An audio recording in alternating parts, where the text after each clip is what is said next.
आज मैं आप सबसे गोल्डन रबड़ी कुल्फा की रेसिपी शेयर कर रही हूँ, जिसमें ना तो हम खोए का इस्तेमाल करेंगे और ना ही बर्फी का और ना ही कलाकंद का। और उसके बावजूद ये कुल्फा बहुत ज्यादा मजेदार बनकर तैयार होता है और ये कुल्फा घर में मौजूद अज्जा से झटपट बनकर तैयार हो जाता है।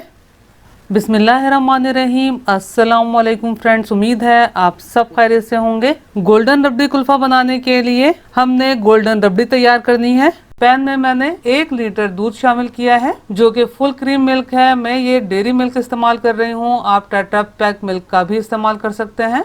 हाफ कप ड्राई मिल्क शामिल किया है। ड्राई मिल्क शामिल करने से दूध गाढ़ा हो जाता है, यानी कि दूध को हमें काढ़ना नहीं पड़ता। और दूसरा, रबड़ी का टेस्ट बहुत अच्छा आता है, यानी कि रबड़ी क्रीमी बनकर तैयार होती है। मिल्क पाउडर को मुकम्मल तौर पर दूध में मिक्स कर लेना है। अब मीडियम टू लो फ्लेम पर दूध को पकने देते हैं और इतनी देर में हम दूसरी तैयारी कर लेते हैं। कुल्फा रबड़ी मिल्क बनाने के लिए ये मैं ब्रेड स्लाइसेस का इस्तेमाल कर रही हूँ, जो कि मैंने छोटे साइज की ब्रेड के 4 स्लाइसेस लिए हैं। ब्रेड स्लाइसेस के चारों किनारों को कट करके हटा देना है। आप इनके ब्रेड क्रम्स बना सकते हैं और किसी भी स्नैक्स में इस्तेमाल कर सकते हैं। अब इनके छोटे छोटे पीसेस करते हुए ग्राइंडर जार में या फिर चॉपर में डाल के ग्राइंड करके ब्रेड क्रम्स बनाने हैं। ये ब्रेड क्रम्स बनकर तैयार हैं। आप देख सकते हैं कि दूसरी तरफ दूध को भी उबाल आ गया है। अब हमने क्या करना है, ब्रेड क्रम्स को थोड़ा थोड़ा डालते हुए साथ साथ मिक्स करते चले जाना है। ब्रेड इस्तेमाल करने से टेस्ट में कोई फ़र्क नहीं पड़ेगा, यानी कि कोई पहचान ही नहीं पाएगा कि ये रबड़ी कुल्फ़ा ब्रेड से बनाया गया है या इसमें खोए का इस्तेमाल किया गया है। अब मीडियम टू हाई फ्लेम पर मुस्तकिल चमचा चलाते हुए रबड़ी को पका लेना है।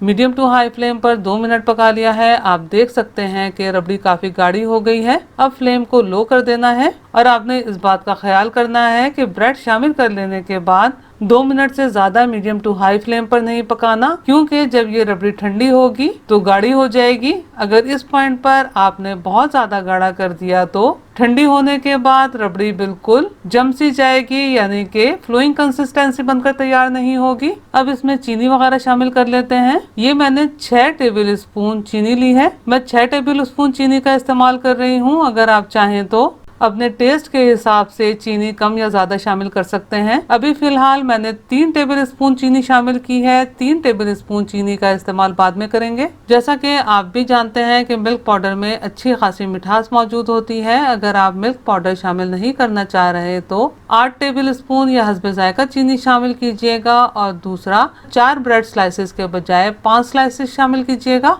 1 टेबल स्पून बारीक चॉप किए हुए बादाम शामिल किए हैं और ये 1 टेबल स्पून बारीक चॉप किए हुए पिस्ते। इसमें ये मैं 1/4 टीस्पून पिसी हुई सब्ज इलायची शामिल कर रही हूँ और ये 2 से 3 कतरे केवड़ा एसेंस के शामिल किए हैं। तमाम अज़ा को मिक्स कर लेते हैं ताकि चीनी भी रबड़ी में यकजान हो जाए और ख्याल रहे कि फ्लेम को मैंने बिल्कुल लो रखा हुआ है।